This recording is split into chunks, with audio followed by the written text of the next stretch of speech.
මුලින් මම කරන්නේ උතුරන වතුරට මේ විදිහට හතු ටික දාගෙන මේ හතු ටික විනාඩි 2ක් විතර මම තඹ ගන්නවා.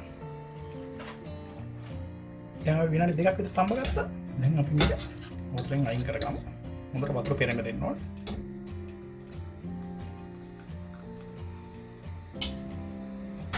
ඊට පස්සේ වොක් එකක් ලිපේ තියාගෙන මම මේකට දාගන්නවා තෙල් ටිකක්. දාගෙන මම ඉස්සලාම මේ බිත්තර ටික වැද ගන්න ඕනින්ද තෙල් ටික හොඳට රත් කරගන්න. තෙල් ටික හොඳට රත් වුණාට පස්සේ මම දැන් මේ විදිහට බිත්තර 5ක් බීට් කරගෙන තියෙන්නේ. මේ බිත්තර 5 දාගෙන මේක මේ ලොකු කෑලි වලට තමයි මම කඩා ගන්නෙ.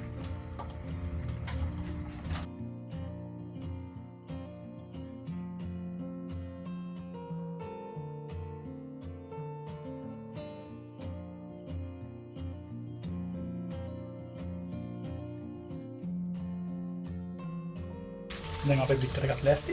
දැන් මම මේකත් අයින් කරගෙන පැත්තකින් තියාගන්නවා. මේ විදිහට තෙල් චුට්ටක් දාගන්නවා. දාගෙන මේ තෙල් ටිකත් හොඳට රත් කරගන්න. දැන් තෙල් ටික හොඳට රත් කරලා තියෙන්නේ. දැන් මම මේකට අර මේ වතුරේ උණු වතුරේ මේ විනාඩි 2ක් විතර තඹගත්ත හතු ටික දෙන්නේ. ඒ ටික දාගෙන ඒ ටික මම හොඳට බැද ගන්නවා.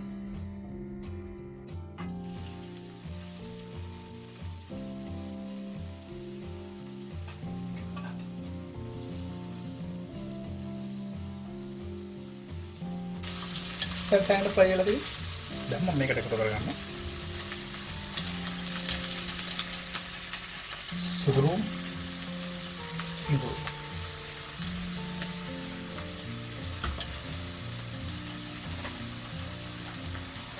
මේ ටික දාගෙන මම හොඳට සෙන්ටර් කරගන්න ඕනේ.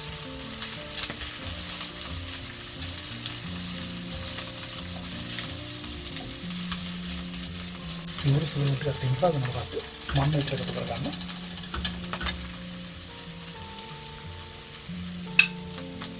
පොඩි ටික පාගත්තු රතුරු ඒත් එක්කම කොළ පාට බෙල් පෙපර් අමු මිරිස් ඇට ටික අයින් කරලා දීග ටික කපාගෙන තියෙන්නේ. මේ ටිකක් දාගෙන මේ ටිකක් උන කලවම් කරගමු. අපිට විනාඩි 3ක් 4ක් විතර මේක වැඩි කින්දර හොඳට ෆ්‍රයි කරගමු. කොහොමද නැත්නම් ඉම්මා කෑලි හොඳට දැවිලා තියෙන්නේ.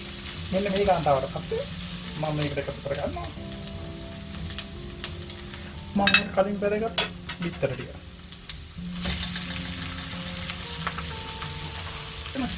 දැන් මේක හොඳට කලවම් කරගන්න. මේකට කලවම් කරගෙන මම මේකට එකතු කරගන්න මුලින්ම oyster sauce,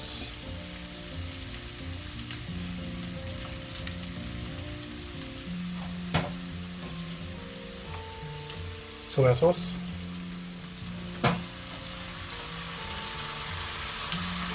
ලුණු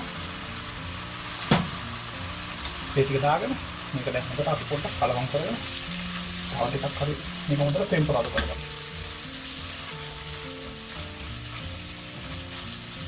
මේ විදිහට කලවම් කරගෙන දැන් ඊට පස්සේ මම මේ කෝන් ෆ්ලවර් ටිකක් දිය කරගෙන කෝන් පිට් ටිකක් දිය කරගෙන මේ තැනදී දෙකක් තුනක් විතර මේකට එකතු කරගන්න.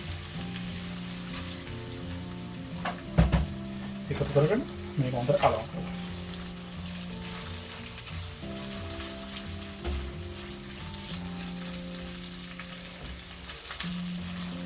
මේ විදිහට කෝන් පිට් ටිකක් දිය කරගෙන දාගෙන හදාගත්ත පස්සේ විනාඩියක් විතර දැන් අපේ ඩිෂ් එක ලෑස්ති. ඉතින් මෙන්න මේ විදිහට තමයි රසවත් විදිහට බිත්තර එක්ක මෂ්රූම් හදාගන්නේ. ඉතින් ඔයගොල්ලෝ try කරලා බලන්න.